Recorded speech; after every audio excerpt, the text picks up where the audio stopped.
And the winds have changed, so we're working on the timing, working on fewer storms today compared to the last several days. No flood watches, no weather impact alerts. We'll take it, right? We got 75 officially here downtown in Jacksonville, 77 Neptune Beach to St. Augustine, and you see the beautiful temperatures. Yeah, I'd say nice for this time. You're right, mid to upper 70s, just a nice start for all of us out there. And the big change on radar, finally not tracking any heavy rain. Not much in the way of wet roadways until you get to Gainesville, Alachua County, south along I-75. So our back to school forecast for Brantley County looking good. And that's because we've got a very lazy sea breeze developing today. So notice back to the low 90s. Latest model data just showing a 20% chance of a shower coming home from school, so don't count on the rain. If we do pop a shower up toward Hoboken and southeast Georgia, that'd probably be closer to 5-6 p.m. But again, a low chance of rain. And here's what's happening. Well, that southwest flow that's bringing this fire hose of moisture, and Brody was right. I've been talking about rain every single day, but today that fire hose not pointing our way. In fact, the big trigger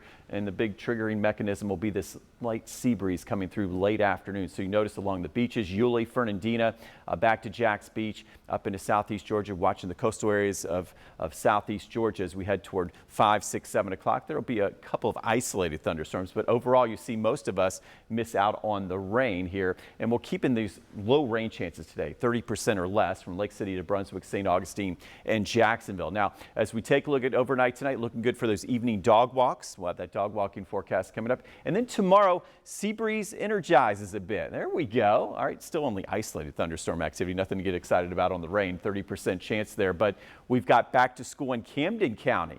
So this sea breeze a little more active. So for kids getting out of school tomorrow, could be a different story. All right, let's take a look. These winds are really going to pick up over the next couple of days. Today, more confined to the coast, okay, with that isolated shower storm late day. Tomorrow, I do think most of your storms will be I-95 to the west and inland as that sea breeze picks up. So notice you've got that collision in the atmosphere taking place once again. So for St. Mary's and the elementary school, kids getting back to school and the teachers, tomorrow you could see a little bit of rain as you get out of school, but again, on the lower side for that rain chance with highs in the mid to upper 80s. We look at the big 7-day forecast, your most accurate on the first coast.